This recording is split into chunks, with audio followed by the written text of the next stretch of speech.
आपका कथन सत्य है देव ऋषि। जितने महान महर्षि श्रृंगी हैं, उतनी ही त्यागमय और तपोनिष्ठ उनकी पत्नी है देवी शांता। शांत चित्त देवी शांता, वो शांता जिन्हें दान में दे दिया गया था उन्हीं के पिता महाराजा दशरथ के द्वारा, और उन्होंने भी अपने पिता का मनोरथ पूर्ण करने के लिए राजमहलों का सुख त्याग कर एक राजकुमारी होते हुए भी एक ऋषि पत्नी होना स्वीकार किया। शांता के पति ऋषि श्रृंगी ने ही महाराज दशरथ की कामना पूर्ति के लिए पुत्र कामेष्टि यज्ञ संपन्न कराया था, और उसी फल स्वरूप अयोध्या नरेश महाराज दशरथ को श्री राम, लक्ष्मण, भरत और शत्रुघ्न जैसे महान पुत्रों की प्राप्ति हुई। हाँ देव ऋषि, उसी यज्ञ के फल स्वरूप जो विशेष प्रसाद महाराजा दशरथ के तीनों रानियों में वितरित किया जा रहा था, उसी प्रसाद से हनुमान और श्री राम के जुड़ने की लीला आरंभ हुई। सत्य कहा आपने ऋषिवर मतंग। जब महाराज दशरथ की रानी सुमित्रा को उस विशेष प्रसाद की खीर दी गई थी, तो एक चील उनके हाथ से झपट्टा मारकर वो खीर ले उड़ी थी। वो चील खीर लेकर उड़ते हुए सुमेरु पहुंची।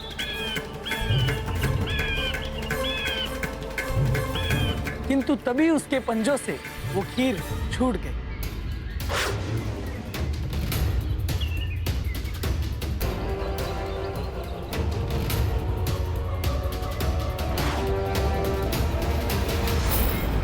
खीर का वो विशेष प्रसाद पुत्र प्राप्ति की कामना लिए तपस्या कर रही देवी अंजना की झोली में जा गिरा, और श्रृंगी ऋषि द्वारा किए गए पुत्र कामेष्टि यज्ञ के द्वारा उत्पन्न उसका विशेष दिव्य प्रभाव अंजना की देह में समा गया।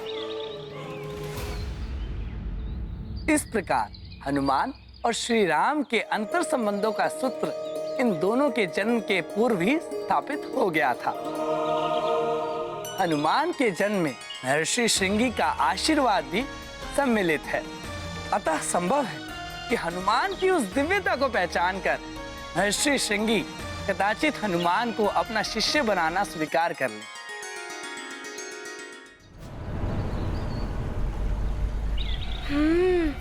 ऋषिवर मतंग ने जिस स्वर्ण कमल वाले सरोवर के विषय में बताया था, वो तो यही प्रतीत हो रहा है।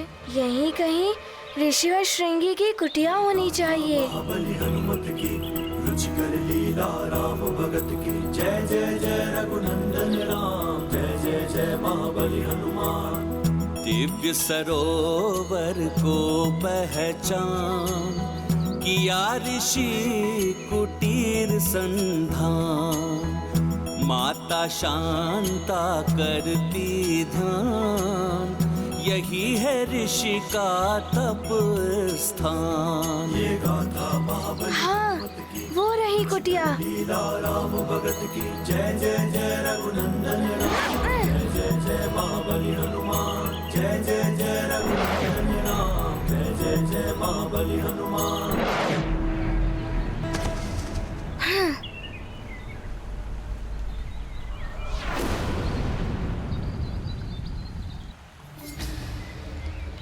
भीतर जाकर देखता हूँ।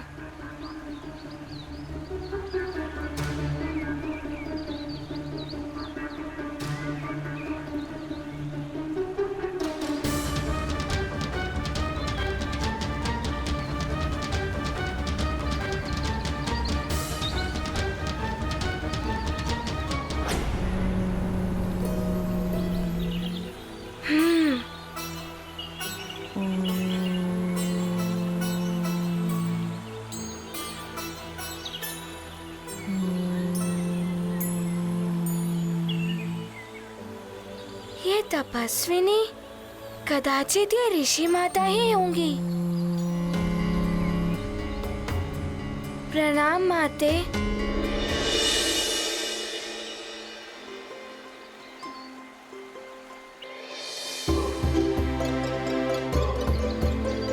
माते, क्या ये महर्षि श्रृंगी जी की कुटिया है? मुझे उनसे अति शीघ्र भेंट करनी है।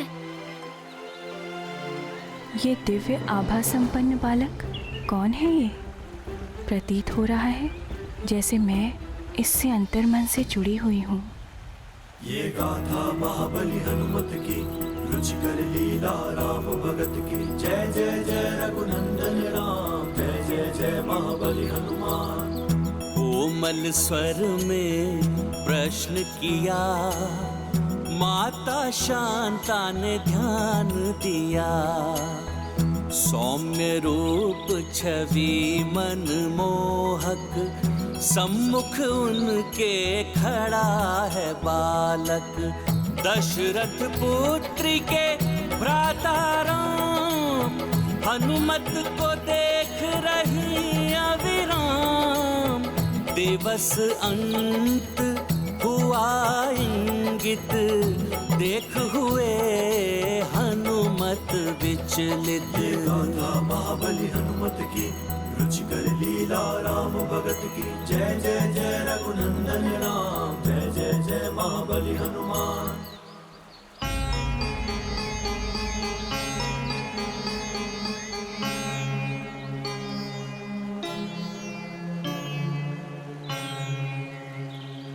आप क्या सोच रही हैं? मैं सुमेरु नरेश, केसरी जी का पुत्र हनुमान हूँ। और आप शीघ्र बताइए, महर्षि श्रृंगी जी मुझे कहाँ मिलेंगे? पुत्र, ये कुटिया उन्हीं की है। मैं उनकी पत्नी हूँ, शांता, महाराज दशरथ की पुत्री। तो आप शीघ्र बताइए, वे कहाँ हैं? पुत्र, वो यहाँ नहीं है,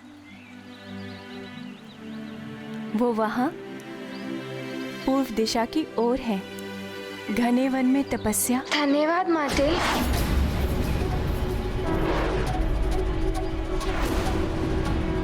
रुको हनुमान।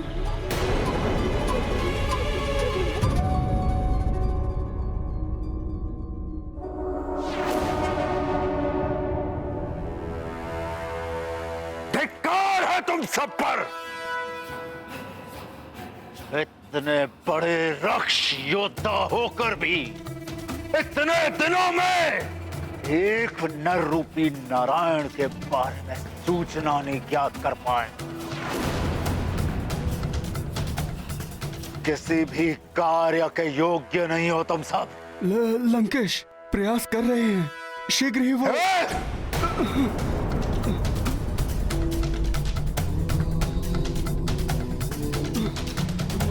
प्रयास नहीं, परिणाम चाहिए हमें। यदि वो नारायण का अवतार है तो हम भी दशानन है, दशानन।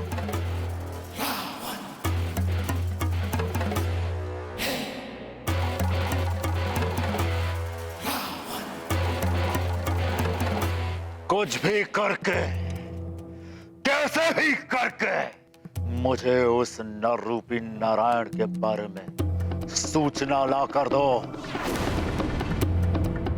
उस नारायण ने संसार को मेरे आतंक से बचाने के लिए अवतार धारण किया है ना।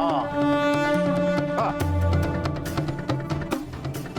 वो नारायण कहीं पर भी हो सकता है, इसलिए तुम सब हर दिशा में जाओ, मार काट, अत्याचार और आतंक शुरू कर दो चारों ओर।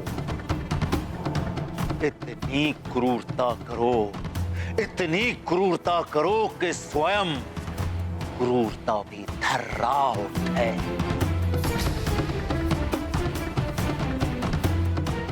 हर एक बालक को, चाहे वो संसार के किसी भी कोने में क्यों ना पल रहा हो, जहां भी कोई बालक मिले उसका अपहरण कर लो। जो तुम्हें रोकने आए उसका वध कर दो। उन समस्त बालकों को दंडक वन में एकत्रित करो।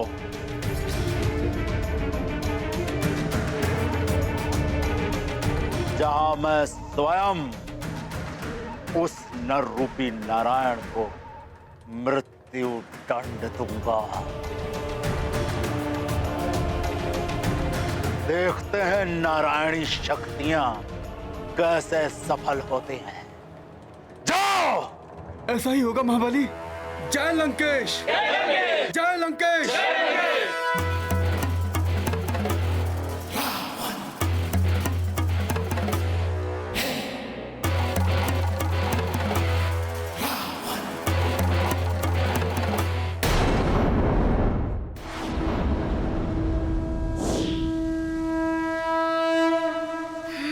सूर्य भी अस्त होने को है, मुझे शीघ्र ही पहुंचना होगा।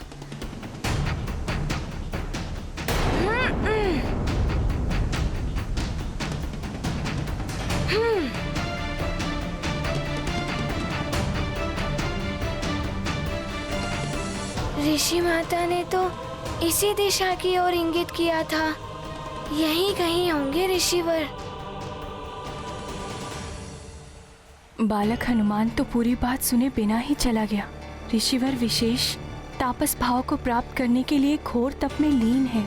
ये तो मैं उसे बता ही नहीं पाई, कहीं कोई अनर्थ न हो जाए उसके साथ।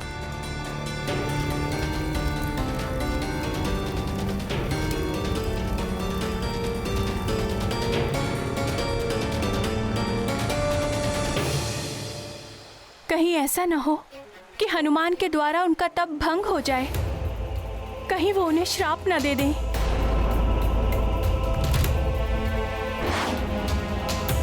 कोई अनर्थ होने से पहले ही मुझे कुछ करना होगा।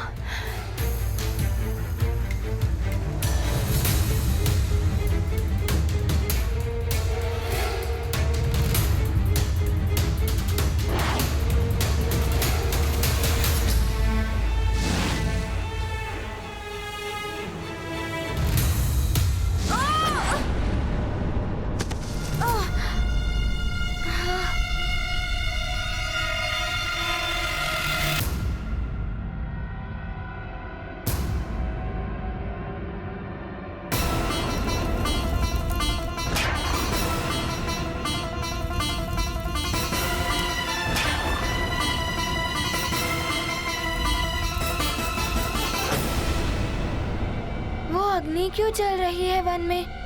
कोई है क्या वहाँ?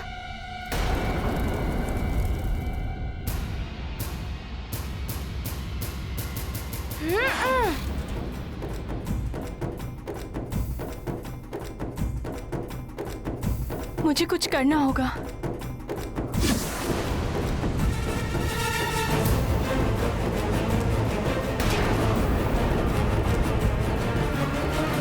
मुझे शीघ्र ही स्वामी के पास पहुंचना होगा।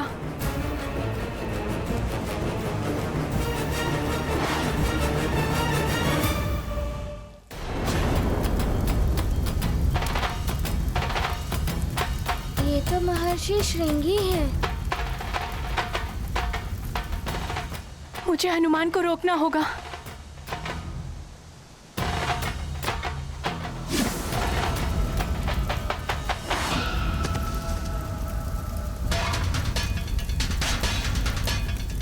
ये अग्नि तो विकराल रूप धारण किए हुए है। यदि ये पूरे वन में फैल गई तो वन्य प्राणी संकट में घिर जाएंगे।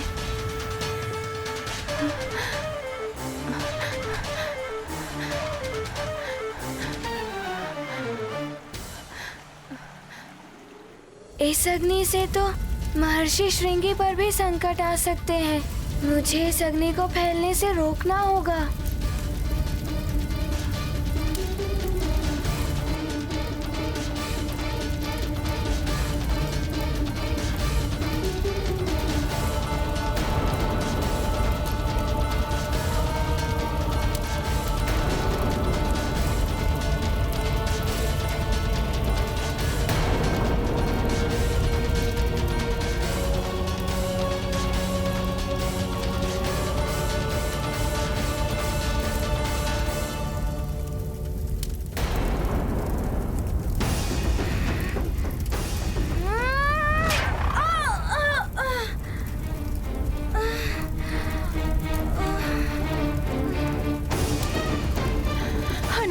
कहाँ गया? आसपास तो कहीं दिखाई नहीं दे रहा। कहीं उन लपटों में तो नहीं। नहीं, ऋषिवर के तप के तेज से उत्पन्न इन लपटों को पार करके भीतर जाना सहज नहीं है।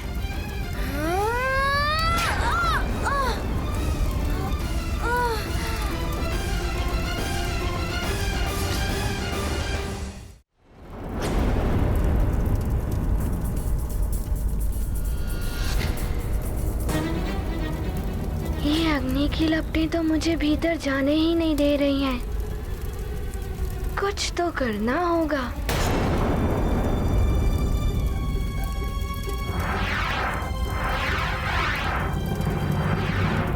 ये वायु की गति इतनी तीव्र कैसे हो गई?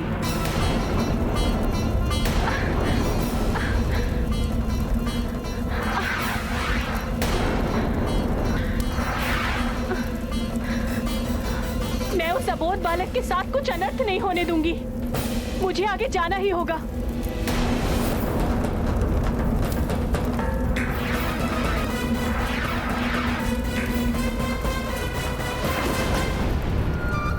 ये क्या? ऋषिवर तो अग्नि के मध्य में है। इस प्रकार तो नहीं जा पाऊंगा इस अग्नि के भीतर। पहले तो इन अग्नि की लपटों को ही शांत करना होगा।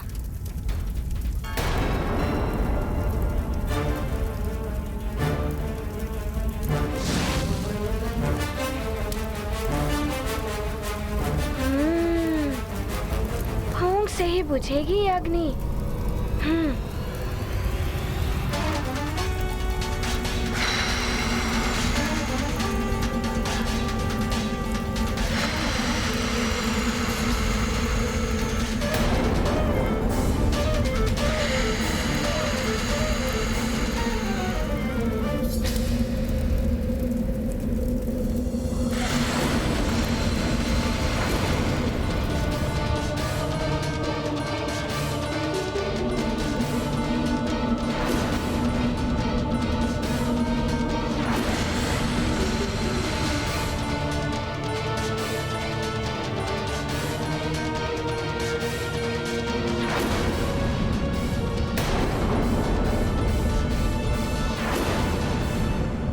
ये हनुमान क्या कर रहे हैं? ये तो घोर अनर्थ कर बैठेंगे।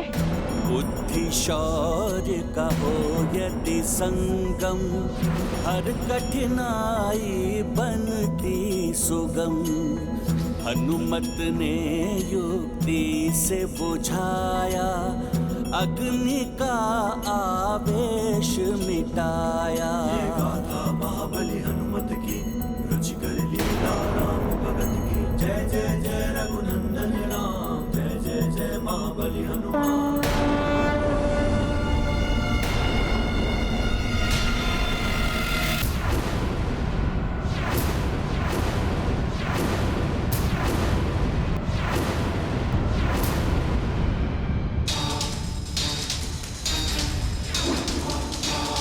कहीं ऐसा तो नहीं मैंने ऋषिवर के तप में विघ्न उत्पन्न कर दिया हो? ये गाथा महाबली हनुमत की, रुचिकर लीला राम भगत की। जय जय जय रघुनंदन राम, जय जय जय महाबली हनुमान। ऋषि दृष्टि ने सत्य दिखाया, हनुमत का दैवी रूप दर्शाया। दिव्य कवच कुंडल से सज्जित, इंद्र की माला से मंडित। यक्षराज कड़ा करता धारण, यह बालक है असाधारण। देव छवि का प्रभाव हुआ, ऋषि मुख से कोप मिटा। ये गाथा महाबली हनुमत की, रुचिकर लीला राम भगत की। जय जय जय रघुनंदन राम, जय जय जय महाबली। दिव्य कुंडल कवच, इंद्र की माला, यक्ष का कंगन, हनुमान, दिव्य बालक हनुमान।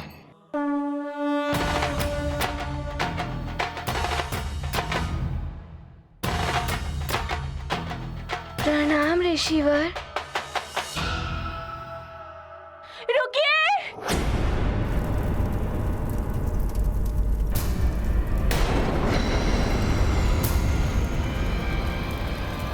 अरे इनके वस्त्रों ने तो अग्नि पकड़ ली है।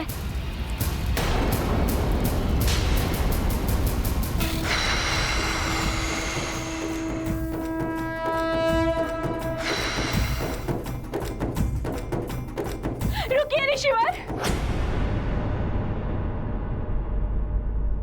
ऋषिवर, ये हनुमान है। इसे ज्ञात नहीं था कि आप तप में लीन हैं। कृपया करके इसे तप में विघ्न डालने के लिए श्राप न दे। अबोध बालक है ये। शांता, मेरा तप तो पूर्ण हो ही चुका था, किंतु गहन ध्यान में लीन होने के कारण मैं सुप्त अवस्था में चला गया। वो तो अच्छा हुआ कि हनुमान समय पर आकर मुझे सुप्त अवस्था से बाहर निकाल लिया। अच्छा हुआ, अन्यथा मैं तो भयभीत ही हो गई थी। भयभीत होने की आवश्यकता नहीं, मैं इन्हें कोई श्राप नहीं देने वाला, परंतु मैं इन्हें वो भी नहीं दे सकता जिसके लिए यहाँ पर आए हैं।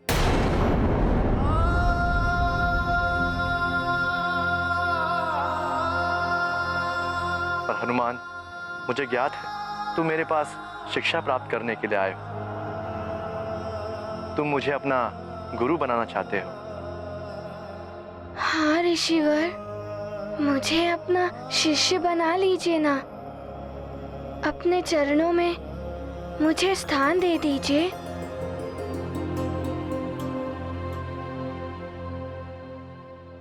हनुमान, मुझे मेरे तपस्या का अगला चरण पूर्ण करना है, और तुम्हारे ही समान मेरे पास भी मात्र सूर्यास्त तक का ही समय है, इसलिए मैं तुम्हें अपना शिष्य नहीं बना सकता।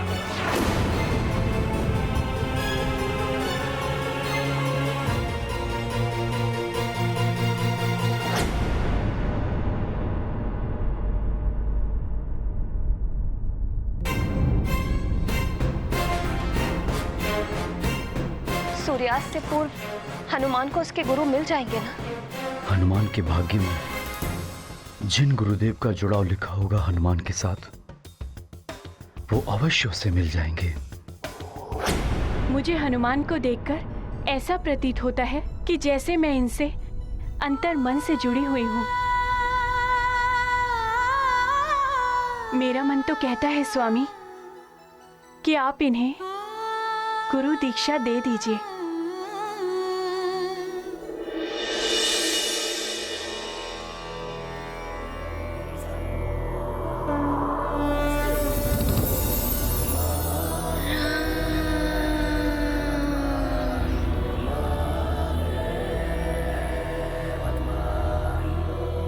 हनुमान के साथ तुम्हारे जुड़ाव का आभास है मुझे शांत,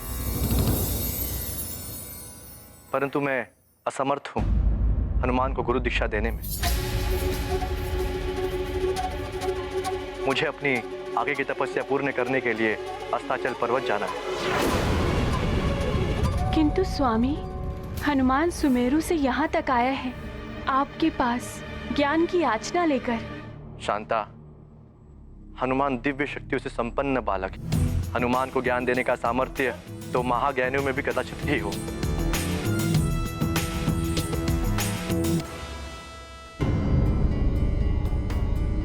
फिर भी हनुमान, मुझे लगता है कि सप्त ऋषिगण मान जाए तो अवश्य वो सब मिलकर तुम्हें ज्ञान दे सकते हैं। सप्त ऋषिगण? मैं उन्हें पहले भी स्वर्गलोक में मिल चुका हूँ, तो क्या आप सूर्यास्त से पूर्व मुझे उन तक पहुँचना होगा? स्वामी, आप तो सर्व समर्थ हैं। आप सप्त ऋषि गणों का आवाहन करके उन्हें यहाँ बुला लीजिए। हनुमान की इतनी सहायता तो कर दीजिए। अवश्य शांता, संसार के कल्याण के लिए हनुमान की दीक्षा पूर्ण होनी ही चाहिए।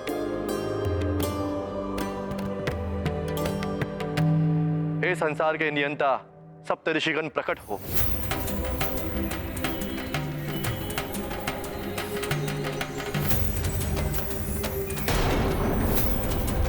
सूर्य देव तो अस्ताचल की ओर बढ़ चले हैं।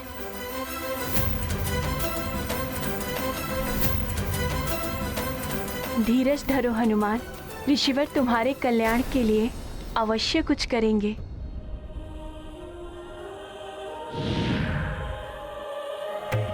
प्रणाम सप्तऋषि गणों। कल्याण हो हनुमान, कीर्तिमान भव। प्रणाम सप्तऋषि गणों। प्रणाम ऋषिवर।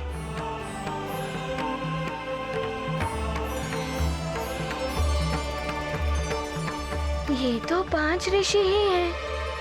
हनुमान, जिन्हें आप ढूंढ रहे हैं ना, ऋषिवर अत्रि और ऋषिवर पुलह, वे तपस्या में लीन हैं, इसलिए नहीं आ सके।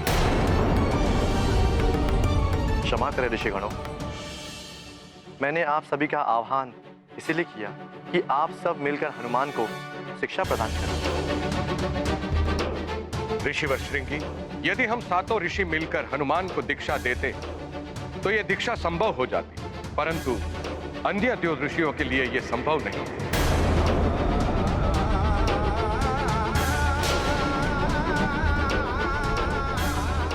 ऋषिवर, तो क्या मैं बिना गुरु के ही रह जाऊंगा? पिताश्री कहते हैं बिना गुरु के जीवन अपूर्ण रहता है। अब तो सूर्यास्त की बेला भी निकट आ रही है। ऋषिवर श्रृंगी, जब आपने और ऋषिवर मतंग ने असमर्थता प्रकट कर दी है, तो इसके पीछे अवश्य ही कोई रहस्य रहा होगा। अवश्य ही हनुमान के भाग्य में कुछ विशेष लिखा होगा।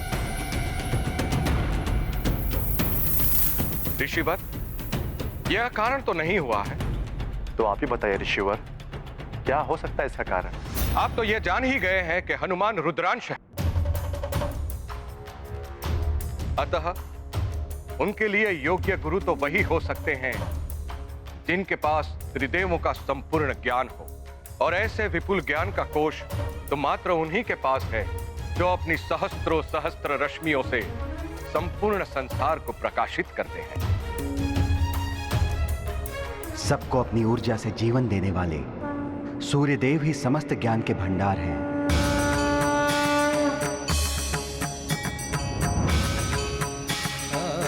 सूर्यदेव ही हो सकते हैं हनुमान के गुरुदेव। अतः इसके लिए हनुमान को सूर्यलोक जाना होगा।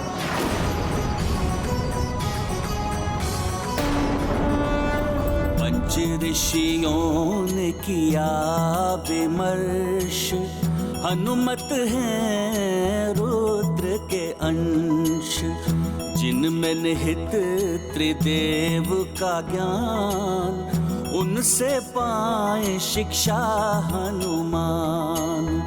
सूर्य करते संसार प्रकाशित, सबका जीवन उन पर आश्रित, एक वो ही इतने गुणवान, उनके शिष्य बने हनुमान। सूर्यलोक, मैं वहाँ पहले भी जा चुका हूँ।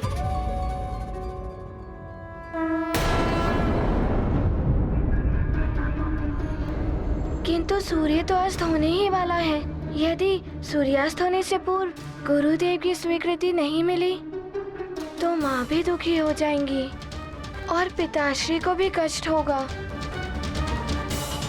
और मैं उनसे भी नहीं मिल पाऊंगा जिनसे मुझे मिलना है।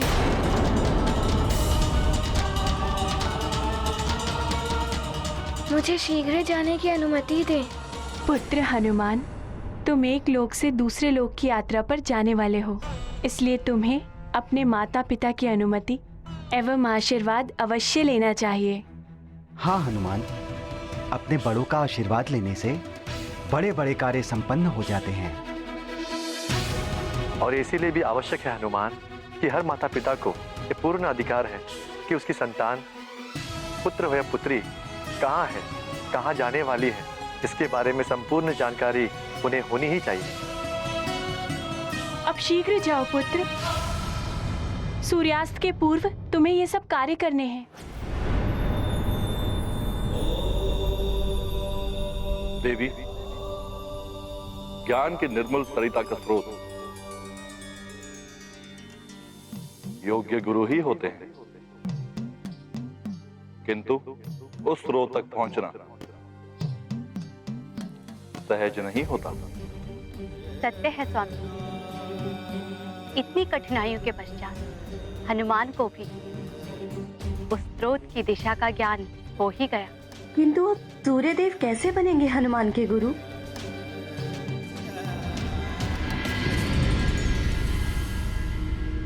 सूर्यास्त होने में अब अधिक समय नहीं बचा। न जाने क्या हुआ होगा। हनुमान को उसके गुरुदेव मिले भी होंगे या नहीं।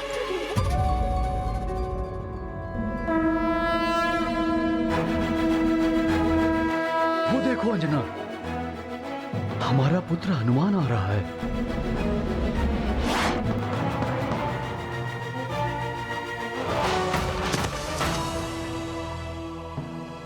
क्या हुआ पुत्र, गुरुदेव मिले? माँ, अभी तो मात्र उनके बारे में ज्ञात ही हुआ है। उनके पास जाना अभी शेष है। तो शीघ्र जाओ पुत्र, सूर्यास्त होने में कुछ ही समय शेष है। माँ, मुझे सूर्यलोक जाना है।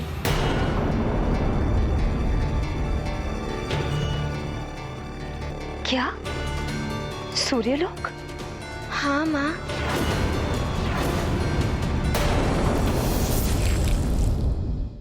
ऋषिवर श्रृंगी और पूज्य सप्तऋषि गणों ने कहा कि सूर्य देव ही मेरे गुरु बन सकते हैं, और इसीलिए मैं आप दोनों से अनुमति लेने आया हूँ। आप दोनों की अनुमति और आशीर्वाद के बिना मैं कैसे सूर्यलोक जा सकता हूँ? नहीं, सूर्यलोक नहीं। मैं तुम्हें सूर्यलोक नहीं जाने दूंगी। ये क्या कह रही हो अंजना? हनुमान के योग गुरु पाने का योग मात्र सूर्यास्त तक ही है। सूर्यलोक जितना दूर है उतनी ही कठिन वहां की यात्रा। मैं इसे इतनी दूर नहीं भेजूंगी। इसके पूर्व भी जब भी ये सूर्यलोक गया है, इस पर घोर संकट आया है।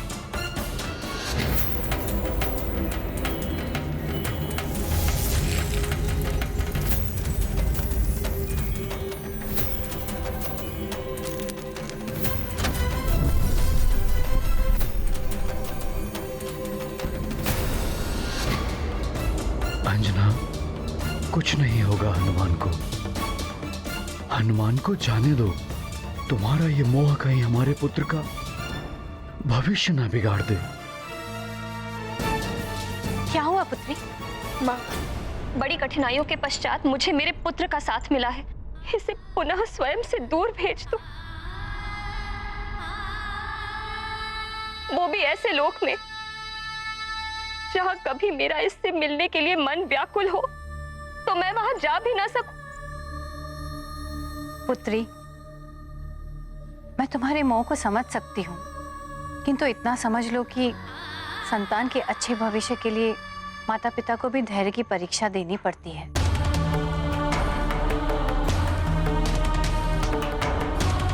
क्या तुम चाहती हो कि हनुमान बिना गुरु के रह जाए? बिना गुरु के जीवन अपूर्ण रह जाता है महारानी जी। मोह छोड़ दो अंजना, हनुमान को जाने दो। सूर्यास्त तो होने वाला है। मैं इसे सूर्यलोक नहीं जाने दूं। माँ की ममता होती ही ऐसी है द्वारकाधीश। किंतु संतान का भविष्य सर्वोपरि होता है माता पिता के लिए। उनका ये नैतिक कर्तव्य है कि उचित समय पर संतान की योग्यता और क्षमता को ध्यान में रखकर उसके लिए योग्य गुरु को ढूंढें और उनसे संतान को समुचित शिक्षा दीक्षा प्राप्त करने की व्यवस्था करें। और हां, अपने मोह को कभी भी संतान के भविष्य में बाधा ना बनने दें। गुरु के ज्ञान के बिना मनुष्य अपूर्ण रह जाता है। मैं इसे इतनी दूर नहीं जाने दे सकती। पृथ्वी पर कहीं भी इसे शिक्षा लेनी होती तो मैं भेज देती, किंतु सूर्यलोक नहीं।